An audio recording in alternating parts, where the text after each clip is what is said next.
Recuerdo de que siempre se nos decía como una máxima de hogar lo siguiente: ¿quieres tener derechos?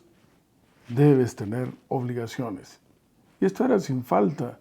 Si queríamos gozar de las bendiciones que papá y mamá nos pudieran proveer, teníamos ciertas labores que realizar en el hogar y por supuesto en la escuela. Y esto nos da pauta entonces a la relación que había entre el pueblo de Dios en el tiempo de Israel y actualmente con el Señor, con el Creador. Y es la razón por la cual la lección de escuela sabática de esta semana se llama Herederos de las promesas, cautivos de la esperanza. Veamos.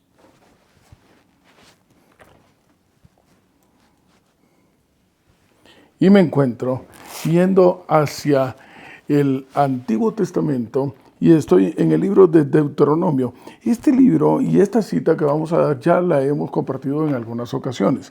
Dice la palabra de Dios en Deuteronomio capítulo 28, verso 1 y 2. Acontecerá que si oyeres atentamente la voz de Jehová tu Dios, en este caso oír viene de escuchar, de realmente poner en práctica. Si oyereis atentamente la voz de Jehová tu Dios, para guardar y poner por obra todos sus mandamientos que yo te prescribo hoy, también Jehová tu Dios te exaltará sobre todas las naciones de la tierra, y vendrán sobre ti todas estas bendiciones, y te alcanzarán, si oyeres la voz de Jehová tu Dios. Insiste en decir constantemente: mira, parece que esto es un pacto. Si tú quieres tener los derechos de las bendiciones de Dios, entonces debes de poner atención a lo que Él te está solicitando, que tengan una relación personal e íntima. Y eso incluso se ve afectado a partir del verso 15 del mismo capítulo 28, en donde está el resultado final. Pues bien, si no escuchares atentamente la voz de Jehová tu Dios, no puedes esperar bendiciones. ¿Qué se te ocurre? Pues lo más seguro es de que simplemente estarás a tu suerte, por tu propia cuenta. Es como aquellos que se han enfermado. Ellos saben las razones, especialmente en una indigestión. Ellos saben las razones por las cuales se sienten mal de su sistema digestivo y están allá mareados y con toda la sintomatología propia de este malestar. Y pues no tendrían derecho de decir: pero ¿por qué me enfermé? Vamos, es la consecuencia natural de sus actos. Pues bien, de igual manera, la consecuencia natural de tener una buena relación con el Señor es de que tú estés bendecido y protegido por Él. Tienes un lugar en donde estar, tienes casa hacia donde acudir. Así que la pregunta aquí no es cuestión de ganar o perder un derecho porque tú haces algo a cambio, sino es cuestión de quién eres tú para poder gozar de este derecho y de esta bendición. Y me explico. Si tú tienes papá, entonces por ser hijo, tienes el derecho de que Él vele por ti y cuide de ti, porque es una relación de amor, pero es una relación en la cual mientras tú tengas ese reconocimiento de quién es tu padre. Pero hay algunos que, aunque biológicamente sean hijos, han renunciado a la representatividad de aquel que los ha procreado. O igual forma, ¿verdad? Hay algunos padres irresponsables que han renunciado a esa relación biológica. Y entonces ambos, o unos buscan otros hijos o otros buscan otros padres. Pero en nuestro caso, desde el punto de vista divino, en la creación, papá no ha renunciado a ti y a mí. Al contrario, está esperando que si tú le has dado la espalda, regreses a casa. Y entonces Él te colmará de todas las bendiciones que todo padre responsable da para con sus hijos. Tendrás un papá, tendrás un Dios a quien acudir. Y para eso debes estar vivo. Y para estar vivo, debes estar conectado a la única fuente de vida, que es Él casualmente. Desde este punto de vista, entonces, aplicándolo a la experiencia del pueblo de Israel, dentro de los derechos es el ser heredero de aquellas cosas que todo lo que tú tienes es porque papá te lo ha dado. Y en el caso de Israel, eran asignados a los territorios, se le había prometido que iban a tener un lugar en donde morar. Ese mismo lugar que se le prometió a Adán y Eva en el Edén. aun cuando seguía siendo una propiedad de papá, pero era para ellos, para su disfrute, para su goce, siempre y cuando se mantuviesen en el estatus de merecer esa herencia, como siendo reconocidos como hijos de él. Una vez ellos decidieron romper esa relación íntima entonces con papá, pues era natural de que fueran a vivir por su propia cuenta. Pero existe la promesa de que tú puedes volver a gozar de las bendiciones de Dios siempre y cuando restablezcas esa relación. Pero hay un punto interesante que quisiera pedirle a ustedes que compartan conmigo y estudiemos juntos. Y es el que se encuentra en Deuteronomio capítulo 18, verso 1 y 2. Sigo entonces en el Antiguo Testamento. Estoy en el capítulo 18 de Deuteronomio buscando el verso 1 y el verso 2. Y dice la palabra de Dios. Deuteronomio capítulo 18, verso 1 y 2. Los sacerdotes levitas, es decir, toda la tribu de Leví, no tendrán parte ni heredad en Israel. Atención, tomemos en cuenta de que en ninguna de las otras tribus el calificativo primario es que eran sacerdotes. Esta sí. Y el sacerdote es aquel que se dedica en el caso del pueblo de Israel, al oficio de ejercer su trabajo dentro del santuario. Eran representantes de Dios. Toda la tribu de Leví no tendrán parte ni heredad en Israel. De las ofrendas quemadas a Jehová y de la heredad de él comerán. Verso 2. No tendrán pues heredad entre sus hermanos. Y aquí viene el punto a hacer notar de una manera muy especial. Jehová es su heredad, como él les ha dicho. ¡Qué enorme privilegio! Y esto me lleva entonces a considerar la posición a la cual hemos sido llamados tú y yo. ¿Sabes tú? De entre todos los pueblos a través de todas las edades de la humanidad. No hemos sido llamados a ser una tribu más que ocupará algún otro territorio por allí. No, hemos sido llamados nada menos que a ser la tribu que defenderá al Cordero de Dios, que defenderá al Señor en el momento más álgido, cuando todo el pueblo cuando todo el mundo quizás se ha levantado pidiendo otros dioses. Tú y yo hemos sido llamados, si lo aceptamos, a ser parte de esa tribu que fue la única que aun cuando venía de unas raíces miserables y eran grandes pecadores, en el momento más álgido y culminante se decidieron por el Creador del universo. A eso hemos sido llamados tú y yo. Vamos, analiza entonces la situación de quienes eran los levitas. Eran de lo peor, eran hijos de iniquidad. Sin embargo, en el momento más preciso, cuando se erigió el becerro de oro, ellos fueron los únicos que defendieron la causa del Dios verdadero. Sí, tú y yo, sin duda alguna, podemos ser reconocidos por este mundo como los más inicuos y miserables. Pero hay un llamado dentro de nuestro corazón para que, haciendo a un lado eso, olvidando de tu pasado y dejándole entrar, seas lleno del poder del Espíritu Santo para poderte convertir entonces en aquellos que defiendan la bandera ensangrentada del príncipe Emmanuel en el tiempo del fin. Un tiempo cuya angustia nunca se volverá a ver jamás y no se ha visto tampoco. Sí, los levitas no tenían una propiedad así nomás, sino que dice la palabra de Dios en el verso 2, su heredad. Jehová es su heredad. Apreciados amigos y hermanos, qué concepto tan profundo el hecho de que Jehová sea nuestra heredad prometida. Y esto me lleva entonces a considerar, decía, el texto que se encuentra en el Nuevo Testamento, en el libro de Primera de Pedro, y estoy ahora en el capítulo 2 y el verso 9. Sí, de nuevo la palabra de Dios insiste, nosotros somos linaje escogido, real sacerdocio. Otra vez, entra el calificativo que está señalando cuál es la condición a la cual hemos sido llamados, la de ser sacerdotes, representantes de Él. Insiste, una nación santa. La única forma en ser nación santa es porque ya no vives tú, sino que vive el Santo dentro de ti. Pueblo adquirido por Dios para que anunciemos las virtudes de aquel que nos llamó de las tinieblas hacia su luz admirable. Apreciados amigos y hermanos, nuestra heredad es el Señor. Y esto me lleva entonces a la siguiente consideración. en Romanos en el capítulo 8, y me encuentro siempre en el Nuevo Testamento, y estoy en el capítulo 8, el verso 16 y el verso 17. El Espíritu mismo da testimonio a nuestro espíritu de que somos hijos de Dios. Y si hijos, también herederos, herederos de Dios, coherederos con Cristo. Si es que padecemos juntamente con Él, para que juntamente con Él seamos glorificados. La herencia es recibida única y exclusivamente por aquellos que tienen un círculo, tienen una relación íntima con aquel que está heredando. La relación de hijo y papá.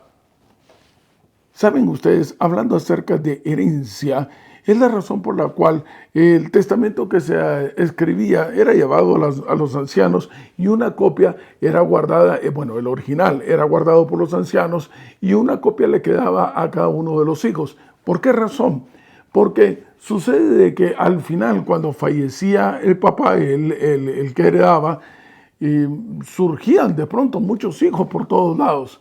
Y cada uno llevaba su carta, pero esta carta tenía que ser cotejada con el original. Y ahí es donde surgían las falsificaciones. Ahí es donde surgían aquellos que dicen que le conocemos, pero que realmente no le conocen porque no tienen una relación íntima con Él. Y es la razón por la cual el Señor ha llamado a que Él escribirá en nuestros corazones su manera de ser, sus leyes, para que seamos semejanza e imagen de Él. Y entonces esto nos permitirá heredar lo que por derecho nos pertenece cuando ya no vivimos nosotros, sino que somos considerados hijos de Dios. Esa es insisto, apreciados amigos y hermanos, no es cuestión de hacer cosas, es cuestión de volver a establecer una relación íntima con Él. Es cuestión de saber quién eres tú, cómo te reconoce, no el mundo, porque al fin y al cabo es del tamaño de la cabeza de un alfiler, sino que cómo te reconoce el universo entero. Si has dejado entrar a Jesús en tu corazón, eres reconocido, somos reconocidos como hijos de Dios, coherederos del Señor. Y esto me lleva entonces también a la promesa de la palabra de Dios. Él va a preparar lugar para nosotros, morada para nosotros. Es que el asunto es de que nos da una estabilidad. Aquí la palabra de Dios claramente determina que tú y yo somos peregrinos. Pues como peregrinos fue el pueblo de Israel desde que salió de Egipto y durante 40 años anduvieron de aquí para allá. ¿Cómo podían ellos echar raíces, construir toda una vida, como diría Amado Nervo, si no estaban en un lugar estable hasta que llegaron a Canaán?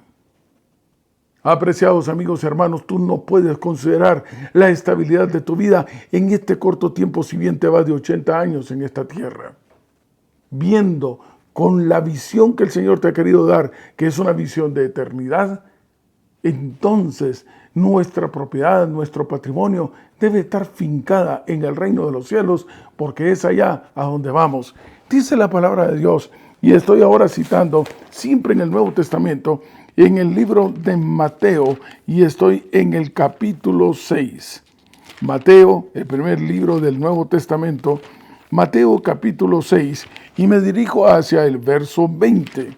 Y dice la palabra de Dios, Mateo capítulo 6, verso 20, sino haceos tesoros en el cielo, donde ni la polilla ni el orín corrompen, y donde ladrones no minan ni hurtan. Así que hagámonos tesoros allá en el reino de los cielos, no aquí en la tierra. La palabra de Dios también enfatiza esto en la mitad de la Biblia, en el libro de Salmos, y estoy en el capítulo 37 y el verso 29. Salmos capítulo 37 y verso 29. Y la palabra de Dios dice, los justos heredarán la tierra y vivirán para siempre sobre ella. Pero la pregunta aquí es, ¿cómo ser justo? Justo solo uno, el Señor, cuando ya no vives tú, sino que vive Jesús en tu lugar. Y esto finalmente nos lleva al libro de la fe, regreso al Nuevo Testamento, en el libro de Hebreos, y estoy ahora en el capítulo 11. Hebreos capítulo 11, acompáñenme por favor. Estamos siguiendo la palabra de Dios en Hebreos capítulo 11 y el verso que vamos a considerar es el 13 y el 16. Qué hermosos versos llenos de esperanza. Conforme a la fe en Cristo, murieron todos estos sin haber recibido lo prometido, sino mirándolo de lejos y creyéndolo y saludándolo y confesando que eran extranjeros y peregrinos sobre la tierra. Tú y yo somos parte de ese grupo. Y la palabra de Dios dice en el verso 16, pero anhelaban una mejor, esto es, la celestial, por lo cual Dios no se avergüenza de llamarse Dios de ellos, porque les ha preparado una ciudad, esa que ha ido a construir Él con amor para todos nosotros. Así que unámonos a la solicitud del profeta y del salmista. Y estoy ahora en el libro, otra vez en la mitad de la Biblia, en el libro de los Salmos, en el capítulo 27 y el verso 4. Ahora comprenderemos entonces la aseveración del escritor. Y la palabra de Dios dice, una cosa, Salmos 27, 4, una cosa he demandado a Jehová, esta buscaré, que esté yo en la casa de Jehová todos los días de mi vida para contemplar la hermosura de Jehová y para inquirir en su templo. La única forma es convirtiéndote tú en sacerdote, pero un sacerdote del único rey que existe, del Rey de Reyes, del Señor de Señores. Apreciados amigos y hermanos, esto nos lleva entonces a una conclusión por demás importantísima. La única forma en que tú podrás heredar esa mansión que fue a edificar el Señor para ti y para mí es cuando pertenezcas a la tribu de Leví del tiempo del fin. A los levitas de los finales de los siglos, de este conflicto de todos los tiempos. Esa tribu en la cual no está buscando ninguna herencia ni ninguna propiedad, más que simplemente estar cerca de Jehová, vivir junto a Él, vivir en la casa de Jehová. Algo así como aquellos padres que tienen algunas propiedades, se las heredaron a todos, pero la casa paterna, la casa principal en la cual crecieron, se la han dejado a alguien en especial, y ese eres tú y soy yo, si aceptamos a Jesús como nuestro Salvador. Apreciados amigos, el común denominador del pueblo de Dios es ser lleno del Espíritu Santo. Y eso nos identificará porque, bueno, desde este punto de vista, algunos considerarán, ¿y dónde está la propiedad privada? En el cielo. Como tal no existe y no hace falta. Es que el sentido de la propiedad privada surge en un rompimiento de aquel que eventualmente puede amasar mayor fortuna porque o simplemente tuvo buenas influencias, pagó algunos sobornos, o porque trabajó más que todos los demás de una manera honrada, o incluso porque robó. Pero en este caso, esa circunstancia no sucede. Desde el punto de vista del socialismo, que es un camino para llegar al comunismo, una situación aparentemente, aunque no vamos a entrar en un análisis político, pero sí perfecta, en donde todos son iguales, todos tienen las mismas condiciones, todos tienen los mismos derechos, etc. Pero se requiere entonces personas perfectas dirigidas por alguien que es perfecto, y eso aún no sucede. Hasta que vengan cielos nuevos y tierra nueva, en donde seremos transformados en un abrir y cerrar de ojos, entonces nuestra vida no girará alrededor de las cosas, sino que simple y sencillamente por la eternidad girará alrededor de tener una relación íntima con papá. No hay intereses personales, lo que hay son intereses divinos, eso sobre lo cual se fundó la creación misma, que seamos imagen y semejanza del Creador, que tengamos su manera de ser dentro de nosotros. Y en este pequeño lapso de casi 6,000 años en la cual se rompió esa relación, volvemos entonces ahora, por misericordia infinita de Dios, a volverla a restablecer para que volvamos a ser lo que nunca debió haber dejado de ser, imagen y semejanza de Él, para que pareciera que estos 6,000 años que han transcurrido hayan sido simplemente un suspiro que nadie recordará y siga la continuidad de la perfección, esa que fue buena en gran manera, que creó y fundó el Señor en el principio de los tiempos, como si nunca hubiésemos salido del Edén. Por eso vamos de regreso a casa, no buscando un lugar, aunque no hubiera cielo, yo te quisiera, sino buscando tener una relación cada día más estrecha, un encuentro cada día más cercano con aquel que es nuestra única razón de ser, porque ahora vive en nuestro corazón.